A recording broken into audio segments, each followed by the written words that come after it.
Hi, I'm Jeff Murray. I'm a principal architect in the Pittsburgh office of CH2M HILL. As an architect, I once heard a quote by Einstein. It said, "Not everything that can be counted counts, and not everything that counts can be counted." And for us architects, that's a really great quote, particularly from a scientist, because so much of what we do is very difficult to measure. Beyond our technical knowledge of building systems, I think as architects, we really are interested, and our value comes in understanding how people use their environments and how to make those environments effective at a lot of different levels, whether it's functionality, operability, but also beauty and visual delight. Those are things that make people happier, and it's part of our job. A few years ago, I was walking through Carnegie Mellon, one of our clients, and I came across this department I'd never seen before called HCI, and that stood for Human-Computer Interaction.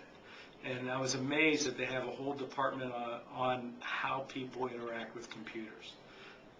And it struck me right then that that's really what architecture is all about. It's how humans interact with their environments. And what I found is an environment is never neutral for people. It either supports them and empowers them, or it frustrates them. And so as architects, our goal is to try to create environments and empower people. I remember we were working for a client. They're part of a huge international company. We were working in their North American headquarters. They wanted to renovate a building. They had a fairly tight budget. Their goal was to renovate the building so we could get a lot more people, greatly increase the population on site, to reduce their real estate footprint so they could get out of some off-site leases.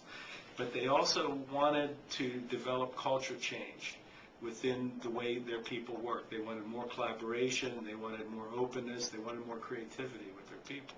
So we worked very closely with their people, designing, came up with many different options, got really great consensus around a set of ideas. Everybody got excited, so as the ideas kept flowing, we kept designing more, and then obviously things came in over budget. The CEO was ready to kill the project. He said, "This will never fly with our parent, so we're just going to kill it." And the project manager came to me and said, "Can you give me anything? I need something to try to convince the CEO to make a different decision." And I remember having an espresso on a cold Saturday morning, and I just said simply this, I said, "I'm going to just round off numbers, but right now we're dealing with about 1,000 employees. If you look round numbers, you're probably paying $100,000 a year for each of those employees with all their extras and everything. And over a 10 years period, that's like $100 million you're spending on those employees. So if this new environment can simply improve productivity across the board 1%, then they can pay for this addition, this renovation in 2 years." So I wrote that down in an email, gave it to the project manager. He came back to me a couple days later and he said, "Well, the CEO is very excited. He thinks this is a strong argument." He went back to the parent company and they bought it, and the project has proceeded. Now we're just finishing up the second building. The first building is LEED Gold.